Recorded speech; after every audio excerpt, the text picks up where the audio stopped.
وہ نہ پکڑے جائیں۔ اس کا مطلب یہ ہے کہ بہت ہی ٹیکنیکل لوگ ہیں جنہوں نے اپنے آپ کو اپنا سر چھپانے کے لیے یہ رستہ اختیار کیا ہے کہ اس کو ایک ایسے ذریعے سے لیک کیا گیا ہے کہ کسی کا فون ٹریس نہ ہو سکے، کسی کے کمپیوٹر کی IP ٹریس نہ ہو سکے، کسی کا یہ نہ پتہ چل سکے کہ کس نے سب سے پہلے اس کو شیئر کیا، اور اس طریقے سے یہ رستہ اپنایا گیا ہے۔ اب جو سسٹم لگا ہوا ہے وزیر اعظم ہاؤس کے اندر، آپ یہ دیکھیں کہ اس کو روکنے کی جو ذمہ داری ہے جن لوگوں کی، کہا یہ جا رہا ہے کہ وہ خود لوگوں سے ملے ہوئے ہیں۔ وہ کیسے ملے ہوئے ہیں کہ عمران خان، آپ اکثر یہ دیکھتے تھے کہ عمران خان دھوپ سیکنے کے بہانے لان میں اپنی کرسیاں لگوا کے بیٹھتے تھے اور وہاں پہ انتہائی اہم گفتگو کی جاتی تھی۔ اکثر عسکری اداروں کے سربراہوں سے اور جو دیگر ایجنسیوں کے جو سربراہان ہیں ان سے جتنی بھی میٹنگز کی جاتی تھیں وہ ساری کی ساری باہر لان میں بیٹھ کے کی جاتی تھی۔ اس کا مطلب یہ ہے کہ انہیں پہلے ہی اس بات کا خدشہ تھا۔ اگر اس بات کا خدشہ ہو تو اس بات کو، اس چیز کو ڈھونڈنا کتنا مشکل ہے۔ اگر مجھے یہ پتا ہو کہ اس کمرے کے اندر ڈی بگنگ کی یا بگنگ کی ایک ڈیوائس لگی ہوئی ہے تو آلات ایسے آ گئے ہیں کہ وہ خود اس کے پاس جاتے ہی بولنا شروع کر دیتے ہیں۔ یہ 2022 ہے، لوگ مارس پہ جا رہے ہیں، لوگ چاند پہ جا رہے ہیں اور لوگ پتہ نہیں کیا کیا کر رہے ہیں، لیکن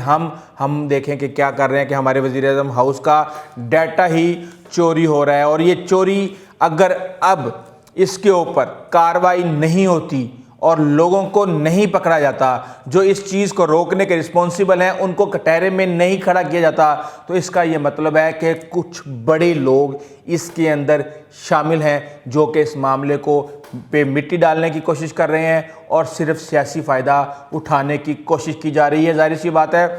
سیاسی فائدہ تو عوام سے اٹھانا تھا، تو اس لیے عوام کے سامنے یہ آڈیوز آ گئیں۔ جنہوں نے دوسرے فائدے اٹھانے ہیں وہ تو اپنے پاس یہ آڈیوز رکھ کے بیٹھے ہوں گے، چاہے وہ قومی سلامتی کے حوالے سے ہو، چاہے وہ خارجہ پالیسی کے حوالے سے ہو، چاہے وہ دیگر چیزوں کے حوالے سے ہو۔ ان کا تو کسی کو پتہ ہی نہیں ہے کہ کون کون سی کتنی آڈیوز اب تک لیک ہو چکی ہیں۔ دیکھتے ہیں اس حوالے سے کیا کارروائی ہوگی اور کیسے ہوگا، لیکن یہ ان آڈیوز نے ایک چیز ایکسپوز کر دی ہے کہ شہباز شریف شاید وزارت اعلیٰ کے لیے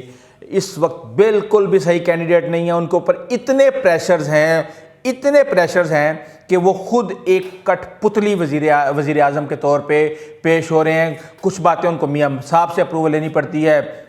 کچھ باتوں پہ ان کو اسحاق ڈار کو کنونس کرنا پڑتا ہے، کچھ باتوں پہ انہیں آصف زرداری کو کنونس کرنا پڑتا ہے۔ آصف زرداری سے جان چھوٹتی ہے تو مولانا فضل الرحمان پہ آ جاتے ہیں، مولانا فضل الرحمان سے جان چھوٹتی ہے تو ANP پہ آ جاتے ہیں۔ 20 جماعتوں کی جب حکومت ہوگی تو ظاہر سی بات ہے پھر اسی طرح ہوگا کہ 72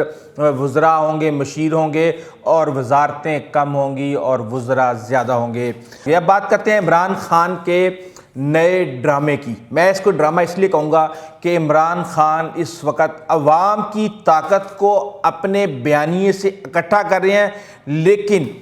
وہ ریلائی نہیں کر رہے اس کے اوپر، وہ صرف اور صرف اس کو پاور شو کرنے کے لیے اقتدار کے جو حلقے ہیں جن کے پاس طاقت ہے ان کو پریشرائز کرنے کے لیے استعمال کر رہے ہیں۔ ان کی کوئی اسٹریٹجی نہیں ہے، بیک گراؤنڈ کے اندر وہ مذاکرات کر رہے ہیں، ڈیلیں کر رہے ہیں، اپنے لیے فائدے اٹھانے کی باتیں کر رہے ہیں اور عوام کو آزادی کی باتیں سنا رہے ہیں، غلامی کی ایک زنجیریں توڑنے کی باتیں کر رہے ہیں۔ اگر غلامی کی زنجیریں توڑنی ہے تو توڑو، چلو آگے نکلو، لوگ تیار بیٹھے ہیں آپ کے پیچھے آنے کے لیے۔ آپ انتظار کس بات کا کر رہے ہیں؟ کہتے ہیں جی کال تب دوں گا جب ایک بال سے،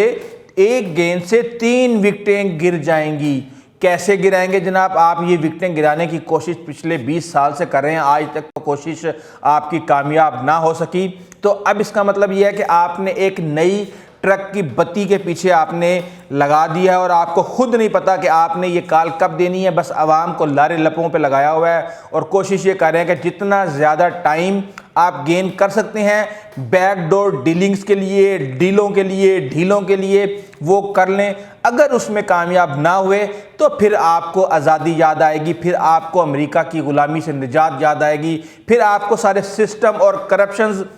یاد آئیں گے اور پھر آپ کو دیگر چیزیں یاد آئیں گی۔ اب یہ کہتے ہیں کہ جی میں کال اس وقت دوں گا جب میرے دشمن یہ سمجھیں گے، جب میرے یہ دشمن یہ سمجھیں گے کہ عمران خان پیچھے ہٹ گیا۔ اس کا مطلب یہ ہے کہ عمران خان نے ایک دفعہ پیچھے ہٹنے کی حکمت عملی پہ غور کرنا شروع کر دیا ہے۔ اس حوالے سے ان کا ایک بیان بھی آ چکا ہے کہ میں اسمبلیوں میں جانے کے لیے تیار ہوں اگر امریکی سیفر کی تحقیقات شروع کر دی جائے۔ ظاہر سی بات ہے اس ملک کے اندر آج تک جتنے بھی کمیشن بنے ہیں، جتنی بھی تحقیقات ہوئی ہیں، کسی کا نتیجہ آج تک عوام کے سامنے نہیں آیا۔ ان کو اسی طرح لالی پاپ دے کے یا یہ عوام کو لالی پاپ دے کے اور بہانہ بنا کے واپس چلے جائیں گے اسمبلیوں کے اندر اور پھر وہی پرانی تنخواہ پر کام کرنے پر تیار ہو جائیں گے۔